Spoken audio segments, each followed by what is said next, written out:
Ô Augusto, tudo bem contigo, meu caro? Tudo bom, Rovai, com você? Tranquilo. Bem-vindo, Estamos Augusto. aqui Obrigado, Dri. numa internet meio ruim hoje, conectando do celular, mas está tudo bem. Augusto, você está saindo candidato a deputado federal pelo PSB, né? Pré-candidato. E Pré-candidato a aí, deputado como é que estão federal as pelo coisas? PSB. E esse novo desafio, O que levou a que levou essa essa decisão? Acho que a palavra certa é essa, desafio mesmo. Rovai, primeiro um prazer falar com você, com todas e todos que acompanham sempre aqui essa programação. Eu, durante 22 anos, fui um ator de mudanças muito importantes de políticas assim, voltadas aos temas de justiça, aos temas de justiça criminal, através das várias organizações do terceiro setor que eu fundei, dirigi, presidi, sou conselheiro até hoje. E sempre me senti, assim, realmente um ator de mudanças e sempre satisfeito com essas mudanças. Tivemos derrotas, óbvio, mas tivemos vitórias muito importantes. A atual conjuntura que o Brasil atravessa política, e principalmente em um momento específico, foi setembro do ano passado, quando nós tínhamos aí uma possibilidade real de um golpe, né? A gente foi dormir aí dia 5, dia 6 de setembro de 2021, com a possibilidade de acordar no dia seguinte com a palavra golpe estampada nos jornais, né? As cenas ali de Brasília assustavam, e eu fui dormir com medo, cara. Eu fui dormir com medo por mim, pela minha família, medo pelo Brasil, pela democracia brasileira, que ainda é frágil, ainda é instável, infelizmente. E esse medo, ele se transformou em coragem. Foi, assim, a virada de chave dessa minha decisão, ela passou por essa sensação de medo, inicialmente, mas que depois se converteu numa coragem de sair de uma zona de conforto. A verdade é essa. A gente fica 20 e tantos anos trabalhando numa área e consegue vitórias importantes, derrotas também sempre acontecem, mas eu senti que eu precisava dar um passo a mais. Sair dessa zona de conforto, que para mim era o terceiro setor, que eu consigo fazer grandes mudanças, mas o cenário atual brasileiro e o momento pelo qual a gente atravessa na política, acho que 2022 é o momento mais importante desde a redemocratização que a gente teve. Para mim, é democracia ou barbárie, não tem outra opção. Então, essa situação, essa composição e essa coragem me fez dar um passo a mais. Esse passo a mais, nesse momento, era me candidatar, era entrar para a política partidária, que eu nunca fui filiado a partido nenhum, nunca fui candidato a nada, mas nesse momento eu entendo que todas as pautas que eu sempre venho lutando nos últimos 20 anos, elas precisam continuar sendo defendidas e, nesse momento, num outro campo, que é o Congresso. Então, a minha decisão, ela passa por todos esses fatores. Não é uma decisão fácil de tomar, é um desafio. Você começou a pergunta falando bem claramente, né? Eu tenho um escritório absolutamente estruturado aqui em São Paulo, tenho 3 filhos pequenos, então, assim, não é uma decisão fácil, é uma decisão que foi tomada junto da minha família, junto do meu escritório e uma série de amigos e amigas que eu conversei, refleti e consultei nesses meses até tomar a decisão, mas eu tomei, eu não podia estar mais seguro e feliz dessa decisão que eu tomei. É difícil, é uma novidade para mim, mas vamos embora. Muito bom. E você falou dessa tentativa do golpe do 7 de setembro, que de certa maneira fracassou, né? O Bolsonaro teve que pedir desculpa com aquela carta do Temer. Você vê uma nova ameaça nas eleições, com essa questão do questionamento da legitimidade das urnas eletrônicas, tudo isso que o Bolsonaro está tramando, auditoria externa, como que você vê agora a própria tentativa na eleição? Vejo sim, vejo com muita preocupação, e a bem da verdade, acho que nós nunca tivemos uma ameaça de ruptura institucional tão anunciada, né? Anunciada há meses, né? A gente está desde o ano passado nessa. A gente tem momentos de calmaria, que são momentos estratégicos. O recuo que o Bolsonaro teve em relação ao Supremo em setembro do ano passado, ele foi pensado. Gente, assim, Bolsonaro é muito burro, né? O bolsonarismo acompanha essa burrice, mas de alguma forma eles conseguem montar uma estratégia a longo prazo, nem que seja através do plano maquiavélico que eles têm. E se a gente pegar o recuo estratégico dele em setembro do ano passado, ele foi pensado, né? Como tem sido cuidadosamente pensado o momento atual que a gente está, né? A queda que o Bolsonaro tem nas pesquisas, apesar dele ter, enfim, em alguns momentos ter subido, sim, mas hoje tem uma pesquisa que mostra um distanciamento em relação ao presidente Lula, mas vai levar ele a colocar e implantar o plano que, para mim, já está traçado, né? Ele começa com uma nova ruptura institucional, e o Supremo é o órgão que ele prefere atacar, porque os bolsonaristas veem no Supremo um grande inimigo. Isso, para mim, está bem desenhado com a graça que ele concedeu ao Daniel Silveira, sabendo que essa graça é flagrantemente ilegal, inconstitucional, e sim, será reformada, será cassada pelo Supremo. É o que ele precisa para subir o tom. Então, essa estratégia está pronta, ele está só esperando o Supremo cassar a graça para voltar aí a narrativa de que o Supremo não deixa ele governar, que há aí um ativismo judicial, que há uma tentativa de cercear os poderes do presidente da República, e com isso ele vai insuflar mais ainda a base que ele ainda tem, e vai continuar tendo, né, gente? Vamos pensar que 25% dos eleitores votam no Bolsonaro, não importa o quê, né? Se o Bolsonaro aparecer com uma estrela do PT tatuado na testa, eles continuarão votando no Bolsonaro, porque são, a bem da verdade, um gado.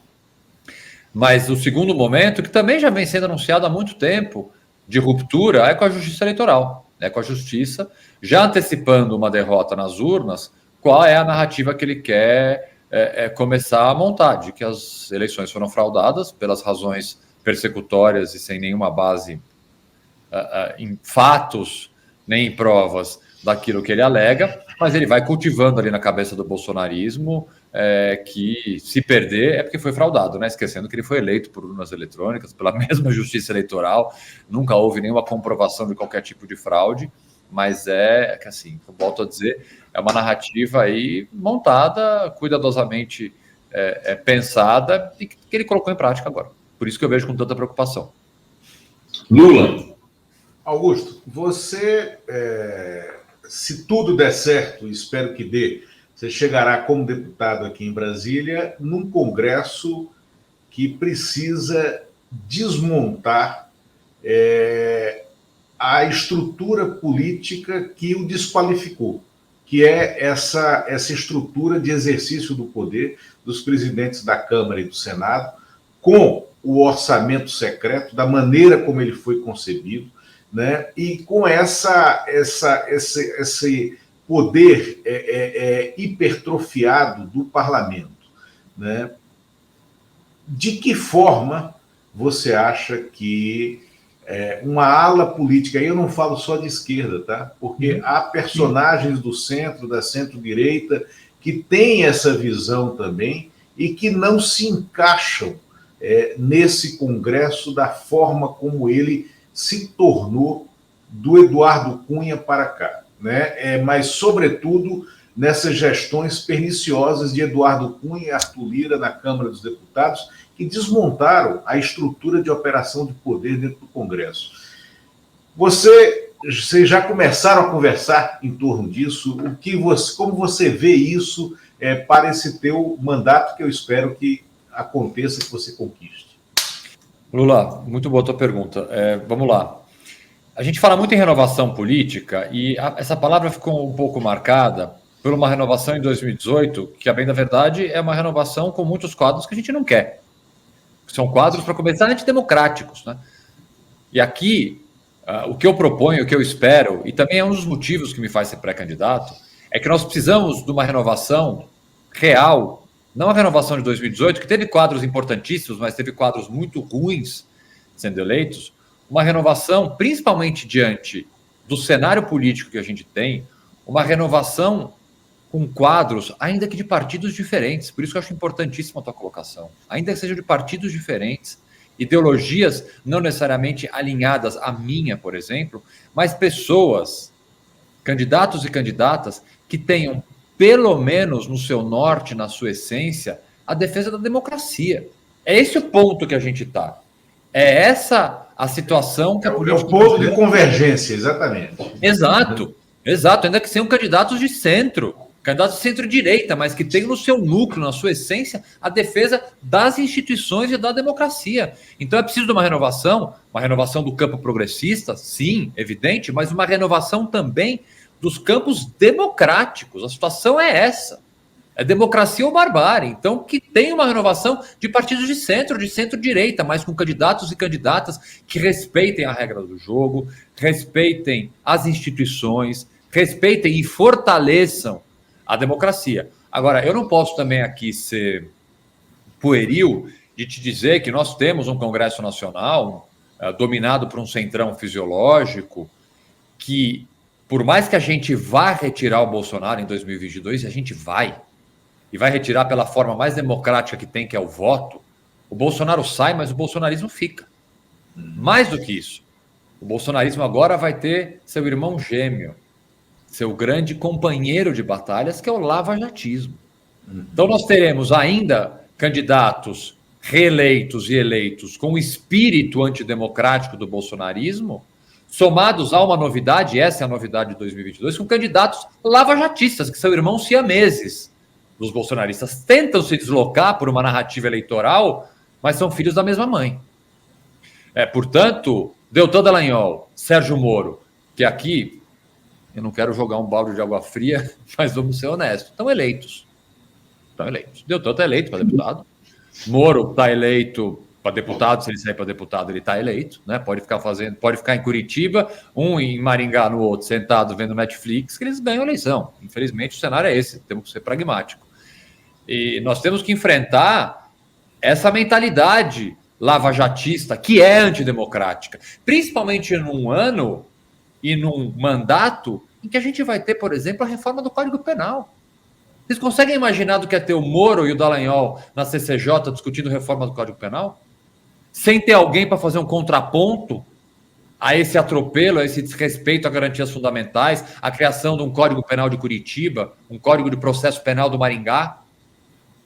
É isso que nós vamos ter. Além do bolsonarismo que fica, nós teremos o lavajatismo que vem, e este é um perigo muito grande, principalmente em anos tão importantes de reconstrução do país, de reconstrução da economia, mas também de manutenção de uma justiça que respeite as regras do jogo. Deltan e Moro não respeitam a regra do jogo, e é isso que eles vão tentar impor no Congresso, porque estarão eleitos. Infelizmente, a verdade é essa. Então, é necessário, é muito importante que essa renovação passe, inclusive, por quadros que consigam contrapor essa narrativa, esse discurso. Isso é muito importante.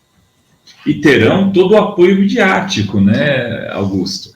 Porque serão os queridinhos da Globo, os queridinhos dessa mídia, porque todo o esforço que esses segmentos estão fazendo, inclusive, é para criar uma terceira via, e eles tentaram criar o Moro como essa terceira via. Fico imaginando, se ele se elege deputado, Lula, quantos minutos por dia ele vai ter no Jornal Nacional, né, para poder ficar...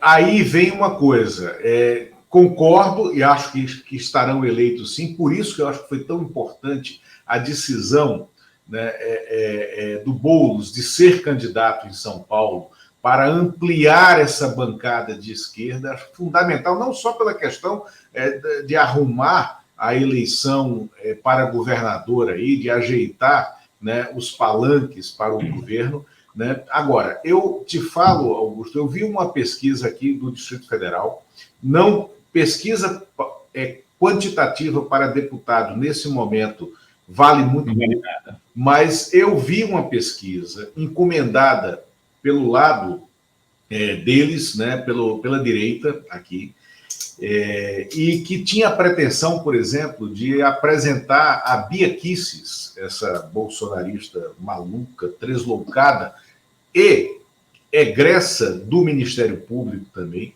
né, ela era procuradora, em primeiro lugar disparado, e não está. Ela está em terceiro, atrás de 2 nomes do PT do Distrito Federal. Isso numa pesquisa encomendada por eles, tá? Isso... Que nomes? Os nomes do PT? Sim. A Érica Cocai e o Agnello Queiroz, que foi o governador, né, que me surpreendeu a presença dele em segundo, né, mas também, como falo, foi uma pesquisa lá interna deles, né, do pessoal da direita. Só que uma coisa que você falou, o Deltan, deputado, o Moro, deputado, perfeito. Só que aí tem uma coisa. todo mundo, são 513 deputados, e todo mundo é igual. E aí vai valer a sua, de cada um, a sua estrutura política, o seu reconhecimento, o seu partido, a maneira como você exerce o poder dentro do partido, porque sozinho ele não vira nem membro das comissões que ele quiser, né? E aí vem, para o lado de cá, uma história que eu vivi de perto, né? O Patrus Ananias, que foi um grande prefeito de Belo Horizonte, o criador original, né, do que depois se converteu em Bolsa Família, mas lá em Belo Horizonte, com um programa dos restaurantes comunitários que ele teve, tá, que ele montou. O Patrus chegou em 2003, eleito em 2002, como o deputado mais votado do país, teve mais de 500 mil votos, né? E, primeiro, tentou presidir a CCJ, né, no início do mandato, não conseguiu, por uma divergência interna dentro do PT. O Patrus tinha muito a contribuir com o parlamento, não foi logo para o governo, depois que ele virou ministro, é que o Bolsa Família ganhou tração. Mas naqueles meses que o Patrus foi deputado, né, no início do governo Lula, né, o Patrus viveu um momento de depressão pessoal. Por quê? Porque o parlamento não dava para ele as ferramentas para a operação política da maneira que ele queria exercer, né, essa operação política, porque não era casa para ele. Então, o Deltan e o Moro podem chegar com um caminhão de votos em Brasília, mas eles serão no meio de 513, primos interpares, né? E aí eles vão ter que gramar muito, vão ter que comer muita grama, né? Literalmente, espero, né? Para serem ouvidos do Congresso. Não à toa, o Ciro Gomes foi um deputado medíocre, né, no único mandato que ele exerceu de deputado. E medíocre aqui não é nenhuma crítica ferina. Medíocre é o medíocre de ser mediano, né? O Ciro não se encontrou dentro do parlamento. Olha só, eu espero realmente que isso se comprove, que eles não consigam ali alçar nenhum voo dentro do parlamento, porque são antidemocráticos, basicamente porque representam, para mim, tudo aquilo que eu tanto lutei nos últimos 20 anos, né? Uma ideologia, porque isso é uma ideologia quase messiânica, de que para combater o crime você pode simplesmente rasgar a Constituição, né? Não há crime grave o suficiente que justifique o atropelo da lei. E é isso que está ali na essência de Deltan e Moro. Eu espero que você esteja certo, que eles não consigam aí alçar grandes voos dentro do Congresso.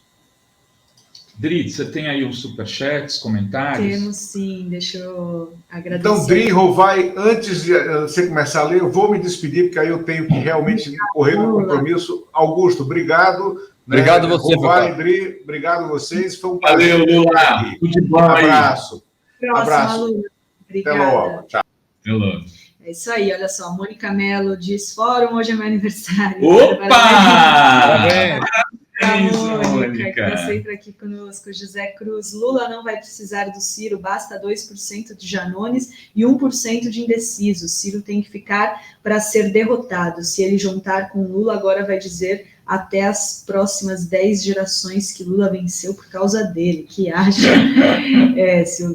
E aqui tem o Biratã Souza dizendo: o ódio ao PT não é espontâneo, foi plantado. Então podemos arrancar essa raiz para vivermos tempos melhores. O Sérgio Moro, ele está com esse mesmo discurso do ódio ao PT, né? O tweet dele de ontem dizendo que Lula é um fascínio. Não foi dele, foi do Carluxo, né, Adri? Não foi assim. Não dá, aquele tweet ali, não dá nem para entender o que ele falou no tweet. Impressionante.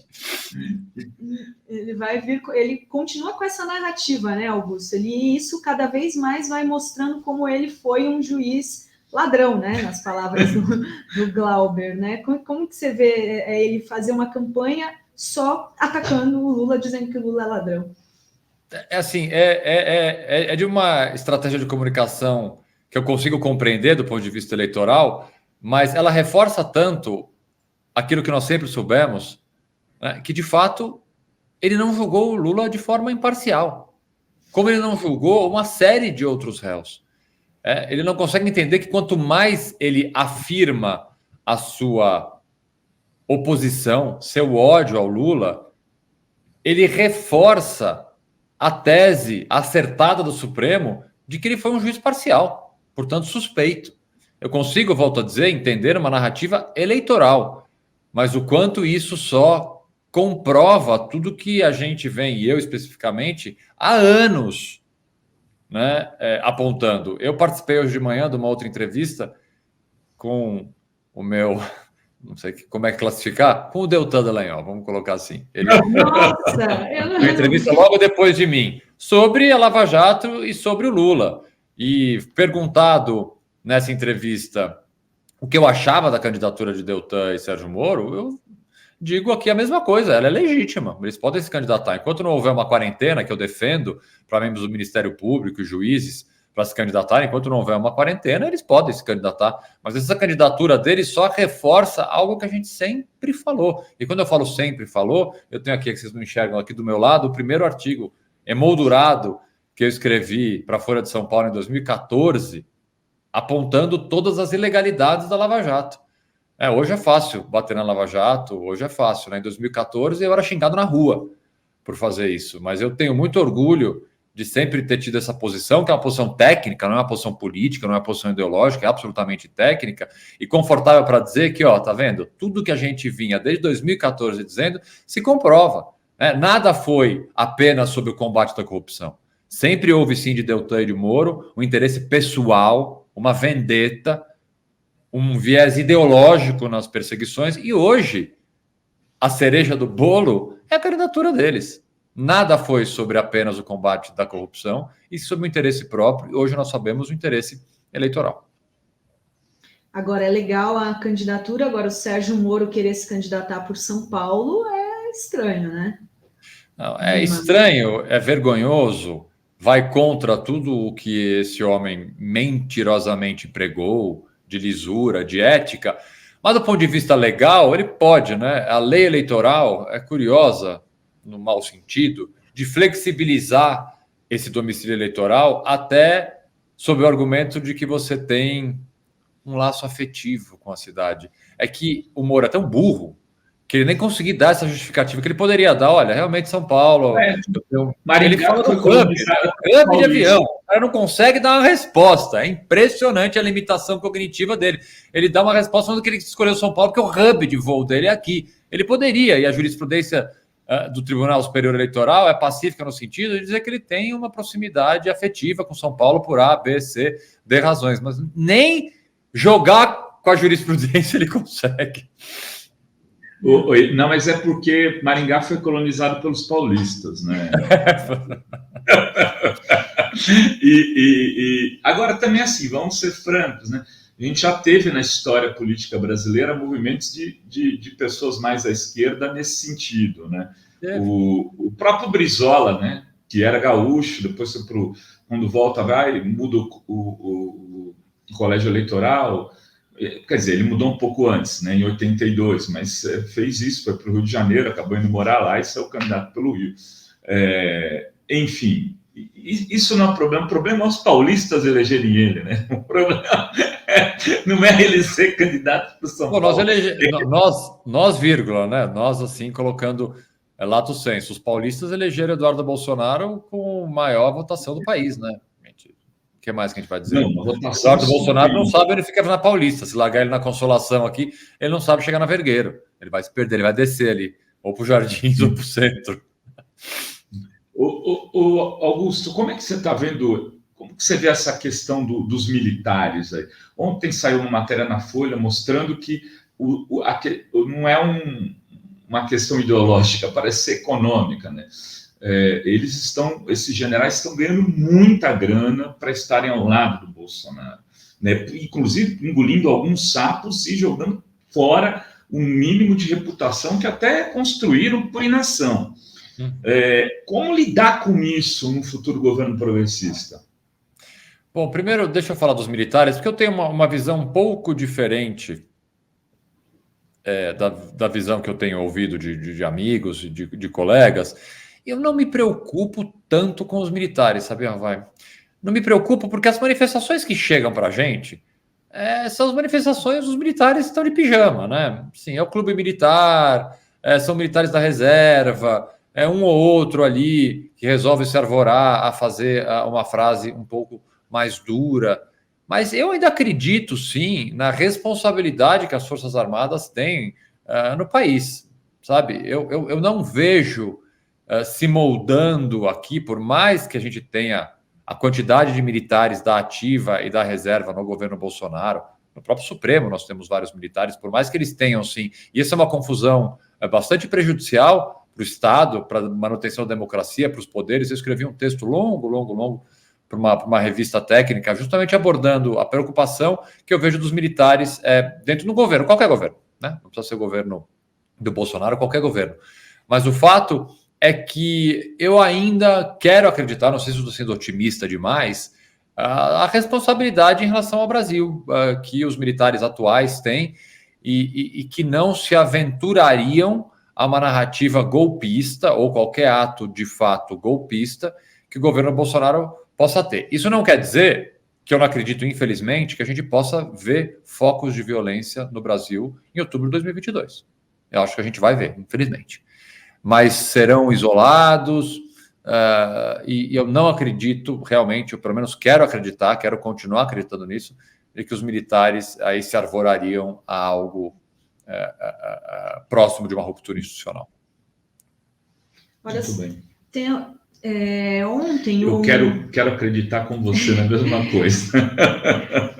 Eu queria trazer aqui que ontem o Conselho da Câmara de Curitiba aprovou a cassação do mandato do vereador Renato Freitas, que fez um protesto em que os manifestantes entraram numa igreja, já tinha acabado a missa, e a própria igreja enviou uma carta, né, perdoando, e mesmo assim o vereador teve... E as imagens mostram que não foi uma né? invasão, que Exatamente. Não foi nada disso, não tem crime nenhum. Cara, eu quero... muito bom, Andrei, trazer essa pergunta aqui. Eu queria... o que se pode fazer juridicamente também, Augusto? Esse é mais um daqueles casos em que a narrativa falsa cola e a gente não consegue descolar dessa narrativa falsa, né? É impressionante. Isso é uma crítica que eu faço ao campo progressista, de como a gente ainda precisa, eu não vou dizer aprender, porque eles fazem uma coisa que é muito prejudicial para a democracia, mas o quanto a gente precisa aprender a se descolar dessa narrativa mentirosa que a gente teve, e o bolsonarismo é muito bom em fazer isso, em vários momentos, né, dos últimos 4 anos. Vamos pensar, por exemplo, no negacionismo científico que o bolsonarismo levou no momento da pandemia. Há um estudo muito interessante que mostra que o Brasil, é o país que mais demora a desacreditar numa fake news. Olha só que absurdo. A gente mantém ainda a fake news, por exemplo, o uso de ivermectina. Vou dar um exemplo. Comprovadamente não tem eficácia nenhuma. Vários países do mundo que foram objeto das mesmas fake news se recuperaram, vamos dizer assim, da verdade, e o Brasil demora muito mais para se recuperar. Por que eu estou fazendo essa abordagem? Porque o caso do vereador de Curitiba é um caso em que montou-se uma narrativa de que ele teria invadido a igreja, que teria sido um grande absurdo, quando, na verdade, bem pouco tempo depois, se comprovou exatamente o que aconteceu, né? A missa tinha acabado, não foi uma invasão, toda a história que todos nós sabemos. Mas não importa, a narrativa criada ele invadiu uma igreja. E aí pega-se isso a vários aspectos, né? Um candidato de esquerda, um candidato jovem, e aí desloca-se completamente da realidade e num negacionismo persecutório político se transforma isso que numa forma de atacar o Partido dos Trabalhadores, uma forma de atacar o presidente da República através, infelizmente, eu vou usar uma expressão, ele está sendo uma cobaia, a verdade, na verdade, de um antipetismo e de um ataque muito maior.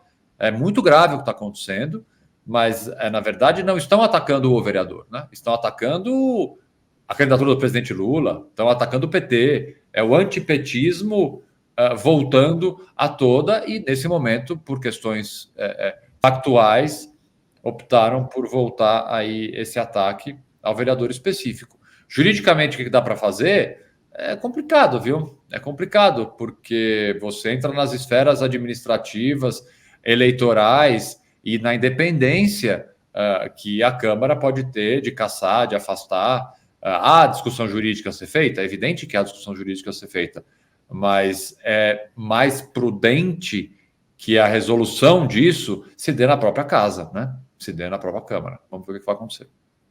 Ainda vai para o plenário, né? Mas o problema é que isso tem acontecido, inclusive, em muitas cidades menores, Augusto. São lawfares que, assim, o prefeito não tem maioria na Câmara, o pessoal vai lá, faz um pacto entre os vereadores, elege um deles para ser o futuro prefeito e caça, inventa um lawfare qualquer. Quer dizer, esse tipo de ação... ficando só no legislativo, também tem um grande risco democrático, porque caça o voto popular, né? Profundo. E vamos falar, isso aqui também é uma estratégia do lavajatismo. Então, assim como o Bolsonaro vai sair, mas o bolsonarismo continua, Sérgio Moro não é mais juiz, Deltan não é mais procurador, mas o lavajatismo fica. E esse tipo de ação, ela é típica do lavajatismo. Quantos Sérgio Moros nós não temos no judiciário, que a gente nem conhece, tomando decisões ilegais em pequenas comarcas no Brasil inteiro? Quantos promotores de justiça e procuradores que nunca vão chegar aos nossos ouvidos e olhos estão tomando decisões, atropelando a lei em conluio com juízes em pequenas comarcas, em comarcas médias, e a gente nunca vai ficar sabendo. E dentro de câmaras de cidades menores, também essa estratégia de se judicializar, politizar aí a relação que não deveria ser, justamente uma relação que é calcada aqui na representatividade do voto popular, ela tem uma construção lavajatista. Por isso que, assim, eu volto a falar aqui da minha pré-candidatura, o que me faz realmente ter tomado essa decisão, ter dado esse passo a mais, é preciso combater essa cultura no campo político e no campo jurídico. Assim, é preciso realmente manter o norte do Estado Democrático de Direito, da presunção de inocência, do devido processo legal. Se depender dessa gente, acabou, vamos atropelar tudo. Você tem que fazer um slogan assim: vote contra a Lava Jato, vote Augusto Arruda Roteiro. É uma forma de você captar um eleitorado. Eu prefiro falar, vote a favor da Constituição, né? Vote a favor do respeito ao devido processo legal. Você não precisa ser contra nada, você pode ser a favor do que já existe, e é muito bom. O que a gente não pode fazer é, sob qualquer justificativa, atropelar e desrespeitar a lei, como a Lava Jato fez. Você não precisa ser anti-lavajatista, você precisa ser pró-direito de defesa, pró-devido processo legal, pró-Constituição. Eu sou anti-lavajatista, viu? Pode ser também, pode ser também. Tem acho que uns superchats, aí eu tenho que liberar o Augusto também, porque eu imagino que a agenda dele... Marcílio Godoy diz: o caso do vereador Renato tem o nome racismo. Também, claro. E tem o Daniel Miage: vereadores negros de esquerda sofrem ameaças. E tem o super sticker do Alexandre Barbosa, das Alterosas. E essa questão das ameaças aí políticas tem sido, assim, todo dia alguém, né? Ontem foi o Jamil Chad, antes de ontem, Anitta. Tem a gente, Márcia Tiburi, várias pessoas já que deixaram o país por conta dessas ameaças. Como que você vê essa questão dessa violência política e esse modus operandi dos bolsonaristas de ameaçar a vida dos seus adversários políticos? Não, gravíssimo, né? Porque isso mostra, Adri, na verdade, o quanto essas pessoas são antidemocráticas, são golpistas, são fascistas, né? Essa é a típica resposta que o fascismo dá a quem pensa diferente, né? É a repressão, é a violência, é a ameaça. Isso é uma demonstração do que o bolsonarismo fez no nosso país, né? A gravidade disso. Vejo com bastante gravidade, porque isso vem se intensificando, e eu estou sentindo isso aqui, né? Eu sou xingado na rua, como sempre, mas isso faz muito tempo também, para mim não é novidade. Mas o tom das ameaças tem aumentado. Se você pegar as minhas redes sociais, por exemplo, acho que tem duas coisas que aconteceram nos últimos 15 dias. Os robôs bolsonaristas voltaram, mas assim, com a corda toda, com 3 pilhas Duracell ali atrás deles, trabalhando, feito uns malucos. Qualquer tweet que eu faço tem 400 respostas ali de robôs, claramente. Então, eles estão muito de olho. E o tom e as ameaças aumentaram. Eu vejo com muita preocupação. Eu não vou dizer assim que eu acho isso tranquilo, estou falando agora pessoalmente, né? Como é que eu encaro isso? Encaro com preocupação, mas assim, isso não me faz mover uma vírgula no meu discurso, não me faz mudar de ideia em uma coisa que eu tenho, não me faz demover da ideia de ser pré-candidato, vai me ameaçar até cansar, porque eu não vou, sim, não é isso que vai me abalar, não é isso que vai desistir. Eu tenho 20 anos de trajetória numa área de trabalho que está longe de ser uma área tranquila, né? Eu sou advogado criminalista, então, assim, pô, vem para cima que eu mato no peito. Não vou falar mato no peito porque tem um ministro supremo que já falou isso e não caiu muito bem, mas eu não é isso não me abala, assim, não me abala minhas decisões, óbvio que eu acho assim, não é agradável, mas pode vir. É isso aí. Olha, não dá para baixar a cabeça, né? Como a Anitta falou, quanto mais vocês sabem, mais a gente vai para cima, não vai. Não abaixa a cabeça, mas nunca. Tá certo. É isso, né, Rovai? Queria agradecer ao Augusto por ter vindo aqui. Pareça mais, né? É hora de se aparecer mais. Agora, sempre aqui, cara. Só minha agenda permitir, eu estou viajando aqui o estado já, mas minha agenda permitindo, a gente conversa com o maior prazer, cara. Acho barato, adoro as perguntas e uma honra sempre que eu sou convidado. Me convidem mais que eu venho. Grande abraço. Até a próxima. Valeu, gente. Boa semana. Tchau, tchau.